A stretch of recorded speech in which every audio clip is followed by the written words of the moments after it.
Selamat pagi Pak Nyoman. Ya, selamat pagi Pak Hendra. Gimana kabarnya? Sehat Pak. Bapak sendiri bagaimana? Ya Alhamdulillah Pak Nyoman sehat. Syukurlah. Gimana aktivitas hari ini Pak Nyoman? Aktivitas hari ini lumayan Lumayan tapi sibuk. semuanya bisa. Alhamdulillah. Yang pasti Pak Nyoman ya di dalam kegiatan kita hari ini Pak Nyoman sesuai dengan jadwal kegiatan kita yang dimana hari ini saya akan mensupervisi Bapak ya, dan yang dimana di dalam kegiatan supervisi ini Pak Nyoman ya, jadi di sini saya berharap kedepannya atau nantinya bisa berkomunikasi aktif lah. Oke, siap. Supaya kegiatan kita atau komunikasi kita lakukan sekarang ini bisa intinya aktif lah, atau nyambung lah kalau bahasa kita biasa gitu Pak. Oh iya Pak, jadi bisa saya terima. Jadi silakan Pak, apa yang ingin Bapak sampaikan? Oke, terima kasih. Jadi begini Pak Nyoman ya, sesuai dengan apa yang kemarin kita bicarakan, kita komunikasikan kemarin Pak Nyoman ya. Di sini kan saya akan mensupervisi Pak Nyoman terutama masalah akademik Pak Nyoman. Yeah. Nah, di dalam akademik ini kan di sini saya sudah membuat catatan bagaimana dan apa tujuannya apa dan sebagainya lah Pak Nyoman. Intinya kita sambil santai aja Pak Nyoman ya. Okay. Jadi bagaimana caranya kegiatan di dalam supervisi ini, yaitu supervisi akademik ini bisa berjalan dengan lancar Pak Nyoman. Yang pasti ya di dalam kita melakukan supervisi ini Pak Nyoman ada tahapan. Yang pertama tahapannya ya Pak Nyoman ya, observasi, terus yang kedua observasinya Pak Nyoman, dan yang ketiganya itu pasca. Yeah. Jadi awal awal atau pendahuluan, terus observasinya intinya, terus pasca itu support. Nah, seperti itu Pak Nyoman. Jadi bagaimana caranya komunikasi kita bisa berjalan dengan lancar Pak Nyoman, itu aja, itu yang saya minta dan saya harapkan, kira-kira begitu Pak.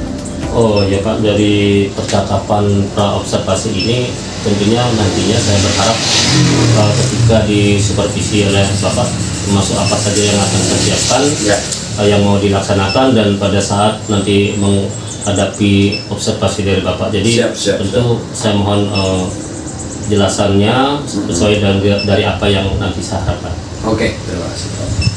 Terus Pak Nyoman, harapannya Pak Nyoman, harapannya supaya kita ini lebih siap ketika melakukan supervisi akademik ini Pak Nyoman. Kira-kira kapan Pak Nyoman kita jadwalkan atau kita schedulekan lah, kira-kira begitu Pak. Kalau menurut saya lusa Pak, hari Rabu besok, karena paling tidak saya ada persiapan satu hari untuk besok. Intinya Pak Nyoman udah prepare lah Pak Nyoman ya, Iya, persiapan iya. Apa yang harus Pak Nyoman siapkan, apa yang Pak Nyoman butuhkan, intinya di Rabu ya Pak Nyoman ya, di ada Rabu. Oke Pak Nyoman. Terus Pak Nyoman, enaknya nanti supaya kegiatan kita ini berjalan dengan lancar Pak Nyoman, kira-kira kita pakai ruangan mana gitu loh Pak? Jadi di antara ruangan kelas yang paling kondusif dari ikutan anak kelas rendah misalnya, jadi kita ngambil di waktu jam setelah istirahat itu di ruang kelas 5B. 5B aja Pak Nyoman. Oke. Intinya kegiatan supervisi besok berarti kita laksanakan di kelas 5B Pak Nyoman ya? Iya betul. Iya Pak Nyoman. Tak catat dulu Pak Nyoman ya, takutnya saya lupa Pak Iya, Nyoman. silakan Pak. Dan di situ kelasnya Pak Nyoman ya? Iya betul. Oh alah, iya deh. Kelas saya sendiri dan sudah sangat familiar dengan. Oke, jadi intinya anak-anak sudah gimana ya, udah nyambung lah Pak Nyoman ya, anak kelas 5B kan berarti anak yang dikategorikan udah level kelas atas Pak Nyoman. Jadi beliau juga, anak-anak juga kan diajak komunikasi juga nyambung Pak Nyoman ya. Oke. Kemudian nih Pak Nyoman, besok kita supervisi akademik ini Pak Nyoman. Kira-kira mata pelajaran apa Pak Nyoman nanti yang Pak Nyoman siapkan nanti Pak? Jadi saya sudah mempersiapkan satu mata pelajaran ya, materi dari pelajaran IPA dengan mengambil tema ekosistem Pak. IPA Pak Nyoman ya? Betul. IPA ekosistem. Ekosistem dengan subtema 2 Pak. Jadi yang akan kita bahas di situ adalah satu, hubungan antara makhluk hidup dalam ekosistem, dan yang kedua interaksi makhluk hidup dengan lingkungannya. Oke. Ini intinya semuanya materi yang nanti kita supervisi udah siap lah Pak Nyoman ya, di perangkat Pak Nyoman ya. Sudah ada di perangkat, siap, dan besok satu hari saya rencana persiapan lebih malam. Siap lah, mulai dari mungkin mengcross-check lagi Pak Nyoman ya, atau mungkin di situ ada kekeliruan, mungkin Pak Nyoman mau merevisi lagi atau memperbaiki lagi ya. Termasuk ini bahan-bahan yang menjadi media. Untuk media pembelajaran Pak Nyoman. Oke, siap ya. Karena anak-anak itu kan memang harus bagaimana Pak Nyoman ya? Harus ada media loh Pak Nyoman selain dari buku, karena anak-anak zaman sekarang ini kalau nggak ada video, kalau nggak ada bahasanya itu suara, kalau intinya di dalam kegiatan itu, maka anak ini merasa bosan itu Pak Nyoman. Jadi itu juga nanti Pak Nyoman siapin semua ya Pak Nyoman ya. Oke, siap Pak Nyoman. Selanjutnya nih Pak Nyoman, di dalam tujuan pembelajaran Pak Nyoman ini, tujuan pembelajaran apa Pak Nyoman yang nantinya akan dicapai? Itu bisa saya simpulkan ada beberapa tujuan pembelajaran yang ingin dicapai dalam dalam supervisi maupun coaching tersebut. Yang pertama yaitu melalui kegiatan pengamatan gambar dan video itu siswa dapat menganalisis interaksi makhluk hidup di lingkungan sekitarnya secara komunikatif. Kemudian yang kedua, melalui media seperti menebak emosi, siswa mengembangkan kebiasaan emosi diri dan sikap empati sebagai bentuk interaksi terhadap sesama makhluk hidup dengan positif. Kemudian yang ketiga, melalui uji kerja Pak.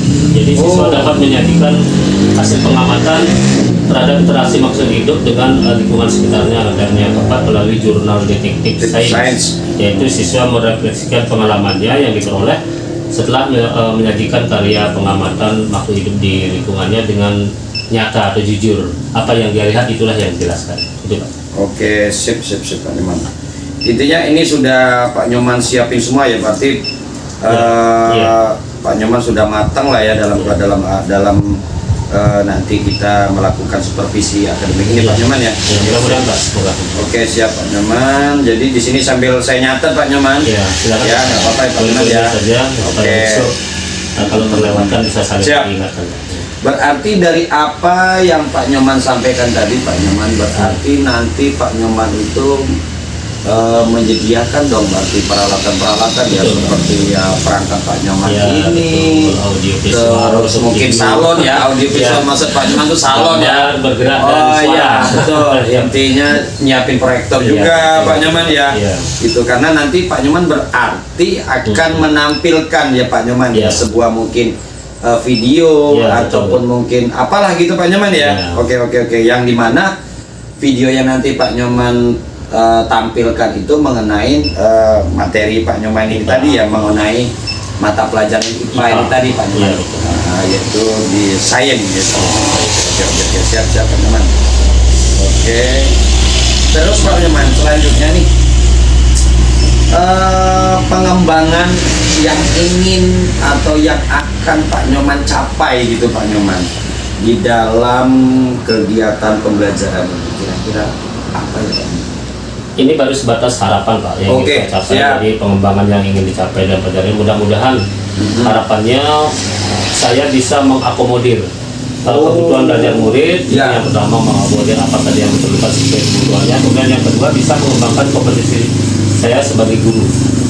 Mengembangkan sekaligus kita mengajar sekaligus juga belajar begitu, untuk mengembangkan kompetensi diri saya sendiri. Oke.